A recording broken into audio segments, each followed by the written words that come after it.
Hey, why aren't koalas considered bears? Because they're marsupials. Because they're marsupials. No, it's because they don't have the right qualifications. I tried to have open dialogue. I tried to have hard dialogue with her. And it is what it is. What you vote for this election, we gonna see. But my life depends on it. And if that don't matter to you, you can't tell someone you love them and then vote against their life. Period. Why does everybody hate Caitlin Clark? And do you hate Caitlin Clark? Come on, talk to me. Absolutely not. I think that she's a gem. I didn't know her, but All-Star Weekend, we kind of bantered back and forth a little bit. And she's lovely. She has a lot of pressure on her shoulders. And I think a lot of people always have a lot to say with people they don't even know or shoes they've never been in. And for me, I think she's handling the pressure very well. She's doing a lot of great things for women's basketball. And I'm a fan. Like, I would love to play with her one day, for real. But what is that? It might not be from you, but like, what is it feels it's not hate, but is it jealousy? Is it envy? Is it just like, what is it? Yeah, I see both sides. I'm not an extremist in any way. Yeah. And so I like to see both sides of each party. I think when you have older people in the league, they work their tails off and they didn't get the recognition. They don't get paid millions of dollars before they even step on the court. You know what I mean? And for them, it's all about, okay, well, what are your stats? What are you doing for the actual game? Like, while you're playing. Yeah. And then for them, this is amazing for women's basketball. This is amazing for women's sports in general. You have so many people, so many new and fresh eyes on our sport that maybe they're a little uneducated and maybe they kind of stir the pot a little bit. And so I get that. But for that class to come in, you have her, you have Angel Reese, you have some other big names, but really those two and the amount of millions of followers that they brought to our league, you have to applaud them and you have to be fans of that. Because if you're smart, it's not about money, but if you're smart, you're going to be making a lot more money too because of those guys.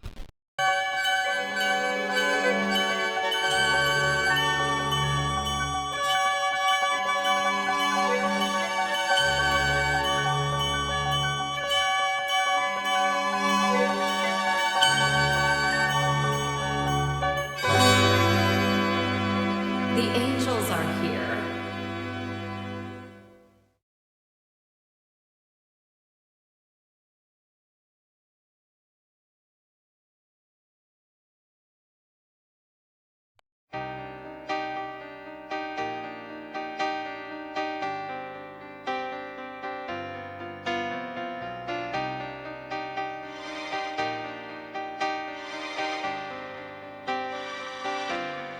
We had nights under the neon glow, dancing close, we let the feeling show. But time has way of fading light, your memory in the quiet nights, like rain falling from my eyes. It's hard to say all these goodbyes. I'll keep on loving you through the stormy days and skies are blue. I'll keep on loving you, even if our hearts are torn in two.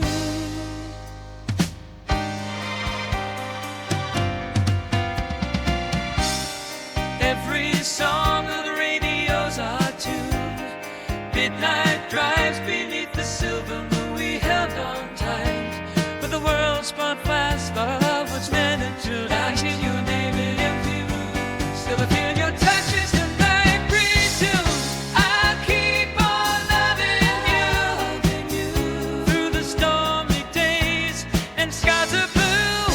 I'll keep on loving you, even if our hearts are torn in two. In the silence, I still find your voice. Love ain't easy, but it's still my choice. Though we parted ways and lost the fight, in my heart, you're still my light. I'll keep on loving you through the stormy days and skies are blue. I'll keep on loving you, even if our hearts are torn in two.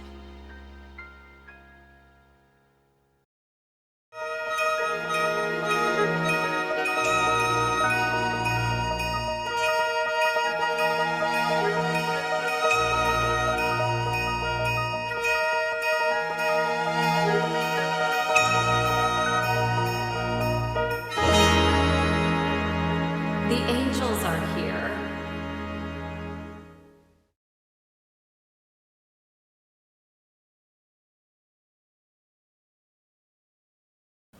Hey there guys, there's a way for you to support the channel through donations, as you can donate a few different ways here, as you guys can donate through Cash App. My Cash App tag is $Sack Exchange. You can donate straight through PayPal. The link is in the description box to donate through PayPal. So just go into the description box, click on that link, and it'll take you straight to my donation page there. Or you can do the super thanks right here on YouTube as well to donate, as we have 5 donators since I've been collecting donations. The most recent one was from Malcolm McSwain, who donated $20 through PayPal. I just want to thank him very much, and I want to thank the rest of you guys who have donated already or plan to donate in the future. I just want to thank you guys in advance. Now let's get to the video, guys. Thank you very much. What up, y'all? This your boy Ace here, and welcome to Track and Ace. Welcome back on in, everybody. Welcome back on in, everybody.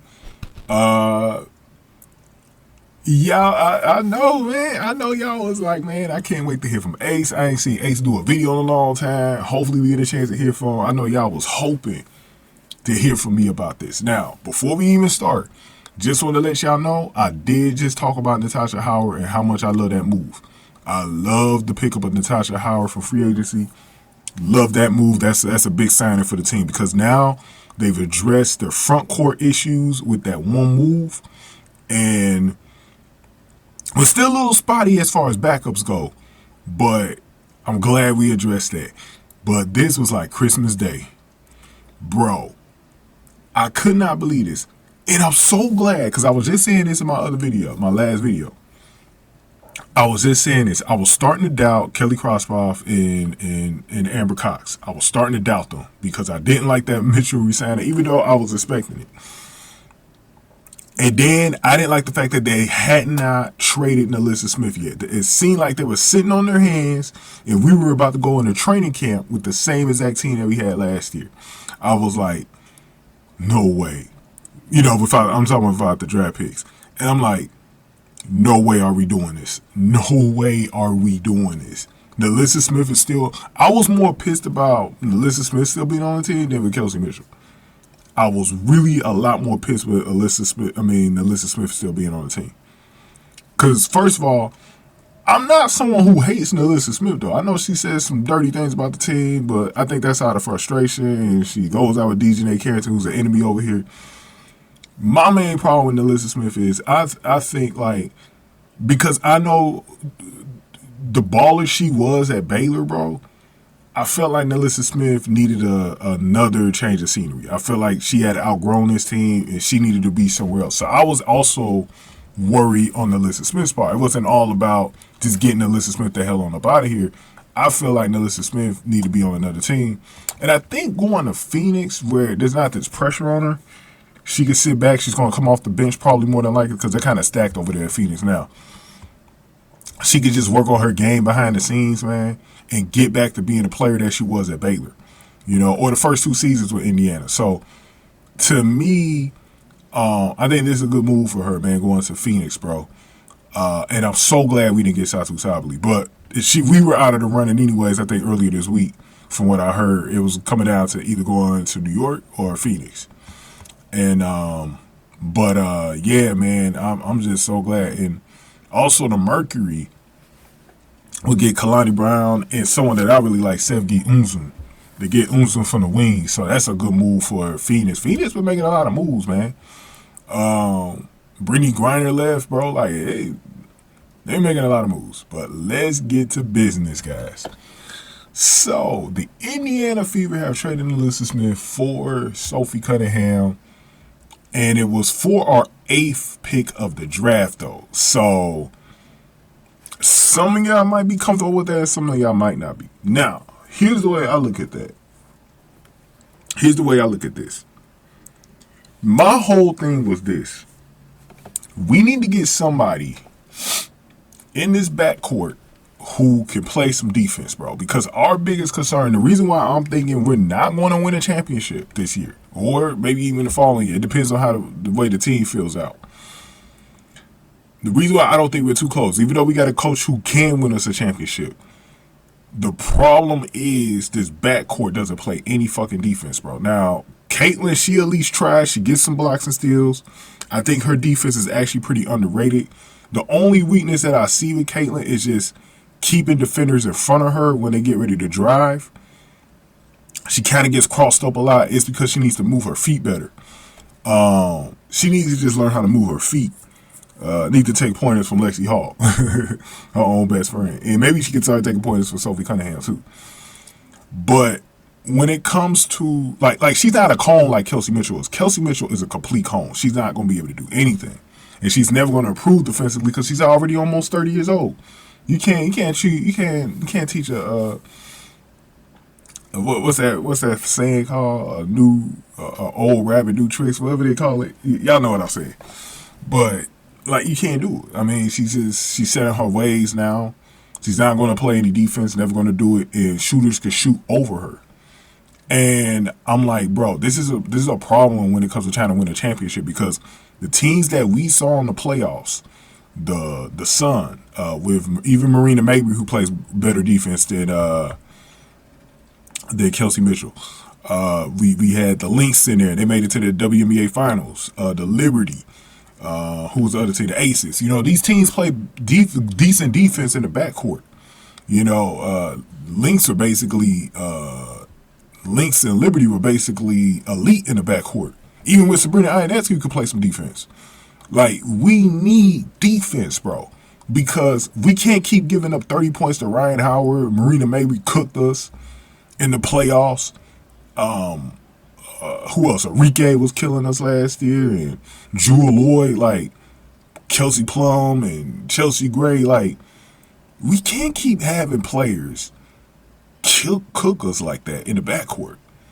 Like, the only team we really didn't have to worry about like that was after Marina Mabry left on the Chicago Sky, because they had no offense in that backcourt outside of Kennedy Carter. Like, they were just bad, right? And Kennedy Carter's another player that could beat us in the backcourt. And what's the other girl? Courtney Williams from the Lynx. Like, we can't keep giving up these points. Like, we got a good backcourt that can shoot. They could get about, Kelsey Mitchell and Caitlin Clark, they could get about 60 to 70 points between them easily in a game. But it looks even worse because when Kelsey Mitchell really stopped playing back in September, like when she stopped trying after she didn't win the Player of the Month, I had a problem with that because it made things look even worse. And we were dropping games, or we were too close to teams that we could have blew out.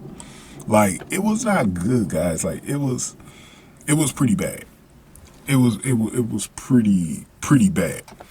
And so I started making a lot of videos in the second half of the season about who we could replace Mitchell for. And one of my biggest things that I was saying, and this is the reason why I was starting to get a little bit outside of not trading NaLyssa Smith, why I was starting to get pissed off at management, because I'm like, you got to get a threat to replacing Mitchell in here. Like, you got to get some kind of threat. Like, if we don't draft it, we got to at least get a veteran. And so I was already talking about Kelsey Plum, because I knew she'll be available, and then Sophie Cunningham, and then Marina Mabry. I started talking about guards like that around the league that we could go pick up that actually play defense. They play too, and like I said, some of these girls aren't elite defenders. Like Plum and Mabry aren't elite defenders, but they can play a semblance of defense. They're not a complete cone out there, right? They're going to get beat. But the thing is like, if we could just get somebody to stop the bleedage, when every time y'all get a point, y'all giving them right back. Like, that's not good, guys. Like, that's not how you win championships. Again, if you watch the and a lot of y'all didn't watch the WNBA playoffs because as soon as the FIFA were done, you stopped watching. And so you didn't see the type of defensive excellence that was being played in the last 2 rounds of the playoffs. And all I saw was defense. Defense wins championships. That's why that saying exists in all of sports, not just basketball. And so that's why I was like, man, this is not good. We had got to get somebody in here who could play defense. So I started focusing on Sonia Cintron. I like what I've been seeing from Lucy Olsen all year. So I started talking about guards that could play defense but could also score the rock. And I'm just like, man, this is like, we have got to make a change. So Sophie Cunningham was a player that I was really looking at. You know, I started looking at her tape even further when I was making those videos back in September, because I was like, bro, if we could bring in Sophie is the complete package. She could pass. She's not as good of a scorer as Mitchell. Like, man, she ain't on that level. But she could give you 15, 20 points a game. You know what I'm saying? She's going to give you some steals. She's a very active defender. She's a goon, so she's going to protect Caitlyn as well, just like Natasha Howard. These girls that have been, you know, hurting Caitlyn, that's not happening next year. You're going to have to answer to them two girls. But yeah, it's like, I really felt like we needed to address this, and we have. Thank you, Amber. Thank you, Kelly, bro. Thank you, guys. It makes the draft, because I was going to put a lot of pressure on them with this draft. And now, this ain't really too much of a draft this year, because now we got the 19th pick, I believe. So it's going to be a late second round pick. I don't, you know, the draft is just going to be kind of filling out the bench more. But I think you could still get some premier players that could become potential starters in the future from this draft. The main one being if we could go get a Maddie Westbeld. I think Maddie Westbeld from Notre Dame would be perfect for the Fever, because she will be a wing. She could even be Lexi Hall's replacement in the future. Like, you know, who knows? Or just be on the bench behind Lexi Hall. Like, it's, to me, that's a move that you go do right now. You could still get Lucy Olsen. You could still get a backup frontline, whatever. Late, you know, did I say it in this video? There's a European big that was supposed to play at Washington this year, but she went to go play overseas. I forgot her name, but she is really good. But I think one of the things we should just stash her and have her play overseas for maybe 2 or 3 years before bringing her back over. And and you still got Zhang Zhiyu, but Zhang Zhiyu is going to be probably our first pick of the draft, whenever her year comes, which I think is 2028. But yeah, I was talking about that because I was like, man, we're probably not going to be able to get Malanga, so that's what we're going to have to do. Now, the only bad thing about moving this pick, this number 8 pick, is that Sonia Cintron, that is done now. Like, we're not getting Sonia Cintron. That dream is over. We're going to have to wait until she becomes a free agent in the future, probably in the next 3 years, or we trade for her. But that dream is over. But when you get somebody in here like a Sophie Cunningham, I'm no longer worried about not getting Sonia Cintron. Like, that is something I'm not going to be mentioning on this channel no more. Am I still going to mention Sonia Cintron thing? Yeah, because we're going to talk about it wherever she goes. She probably going to end up in Washington or Golden State. But, or maybe even Minnesota. Wherever she goes, you know what? A real good place for her to go is Seattle. I think Seattle would be a nice spot for Sonia Cintron. Nice spot. I like how they got Lee Giroux this offseason. Nika Mo will be coming back after the season after. She might even come back late in the season, because when she got hurt, it was like October. She may come back August or September. But, I mean, she not going to be really playing, though, so more like 2026 for Nika Mo. But they're filling out a nice team up there. But I think that'd be a good spot for her. But, yeah, I wanted to see her play with Caitlyn to start her career, but that's okay. If we get Lucy Olsen or Maddie Westbeld, I'll be comfortable. Just get one of the two girls. Gianna Kipnis is another name that I've been looking at. I don't mind getting her. There's also some guards that's coming out in the next few years that I've been looking at, or the following year. So I'm not too mad about the guard situation, even if we don't get Lucy Olsen. But Maddie Westbeld is someone that we got to get this year. I think more of anybody, if she doesn't go before pick number 19, which I don't know if that's possible. I think somebody might draft her before 19. But if she's there, you got to go get Maddie Westbeld. Got to get Maddie Westbeld. Now, back to Sophie. Let's get this back to Sophie, man. I've been talking a little bit too much outside of Sophie. Sophie comes here. What a dream, right? What a dream.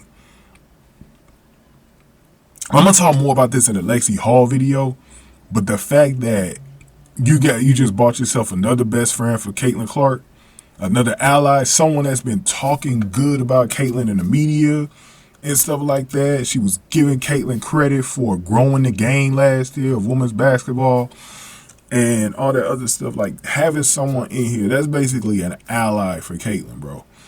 And to have is she someone that wanted to be here? Like, she talked glowingly good about Caitlyn and wanting to play here. First of all, the half the fan base is going to love her because she voted for Trump and she leaves Republican. So she's a ranch girl just like Caitlyn Clark. Like, that's like excellent. Like, those types of things, those things matter. Those things matter for certain fans. And when I started doing the Sophie Cunningham videos, a lot of dudes in my comment section was like, yeah, they like Sophie. I was like, the only thing that's missing, she just need to play with Caitlyn, right? She just need to play with Caitlyn. We literally got Sophie Cunningham and Lexi Hall on the same team. Like, that is crazy. That is crazy. This is something that I never thought would happen. Shout out to this dude named Dogalan Mars, millionaire. I believe that's his name. His name was BSC Games before, but he's the same guy. He had a comment in my Sophie Cunningham. Oh yeah, Natasha Cloud. Before we get back to him. She gets away from Natasha Cloud as well. Loving that. Because what did I say in that video, Natasha Cloud video? I said that I did not want her to play with that girl. That hateful, racist ass girl. I did not want her to play with her. And we got our dream today. I got my dream today. Her and I playing with her. Kelsey Plum won't be playing with Asia. And Kate Martin won't be playing with Asia. This all season couldn't have went perfect for me. More perfect for me. Because I got everything I wanted. With that. But back to Dogalan Mars. In that video, Dogalan Mars, billionaire, he said you should trade NaLyssa Smith for Sophie Cunningham, and that's what we did today. That is crazy. He predicted it. Shout out to him, man. He predicted that move. And some of y'all might have too. I'm going to give y'all credit if I see y'all comment. Let me know if y'all was saying that before in the comment section. But I had to get, man, because that was the one comment that stuck out to me the last couple of months. Ever since he made that comment, I was like, what if we traded NaLyssa Smith for Sophie? Because I was thinking we could have did it with Kelsey Mitchell as well. But I don't know if I knew Kelsey Mitchell was going to get the max. So I didn't know how that would play out with the salary. If Phoenix making so many moves, I didn't know how that was going to fit. But it's perfect. I think it's good for NaLyssa Smith as well. I don't think this is a negative for NaLyssa. She gets to sit back, not have all that pressure on her. She gets to come off the bench and try to become a better player. I think what NaLyssa Smith needs to do, she needs to really take the overseas stuff seriously and get as much run as she can to get herself back to being a starter in the WNBA. She got time because she only 24, but I'm happy for NaLyssa because I think that being here was never going to help her situation or her game. She doesn't fit in this Iowa offense, so it's not going to be good for her. But I'm just loving Sophie being here, man. It feels like someone that came back home, bro. That's what it feels like today. Someone that's coming back home. Even though she never played with Caitlyn, it feels like someone who's coming back home, man. And this is great. And this is great, too, because Sophie has a little bit of size to play the wing. So I've seen some lineup simulations that actually had her replacing Lexi Hall in the starting lineup. And let's start talking about the Kelsey Mitchell thing because I'm going to get around to ending this video. Let's get around to talking about that real quick. Because this move, to me, was made. I think this move has to be made to actually start to be the beginning of the end of Kelsey Mitchell's time being with the Indiana Fever. Remember, she's a free agent again the year after. I don't think they're going to core her again. I don't know what the rules are in the WNBA if you could core a player twice. You might be able to, I know in the NFL you can do it when they put the franchise tag on players, but I think they're going to use it on a different player though this time. And so what I think is going to happen is I think they're going to let Kelsey Mitchell walk. I think Kelsey Mitchell's going to walk in 2026. This is why I said I wasn't surprised at the move, and I actually don't mind it for this season, because if you couldn't find someone to actually directly replace her, then you might be better off keeping her even despite her defensive flaws, right? Because at least you know what you're going to get for her on the scoring end. Now you just have to like get somebody that's a threat to replace her. Now, I've been saying this all along. No, this move was made to replace Kelsey Mitchell in the future, not Lexi Hall. Now, I think what they're going to do is I think that Lexi's going to be back on the bench to start the season, backing up Sophie, because Sophie might go to the small forward position. But make no mistakes about it. What's going to end up happening is this, in my opinion. Stephanie White has been coaching a really good defensive team with the Connecticut Sun. Right? She's been coaching a pretty decent defensive team. Remember, Marina Mabry was a 6th man on the Sun team. She started out starting, then she became a 6th man, right? This is something to watch out for, because I would actually make Kelsey Mitchell a 6th man coming off the bench, because she's just like any other 6th man, a microwave Vinnie Johnson, Jamal Crawford, one of those types of players who can score with instant offense.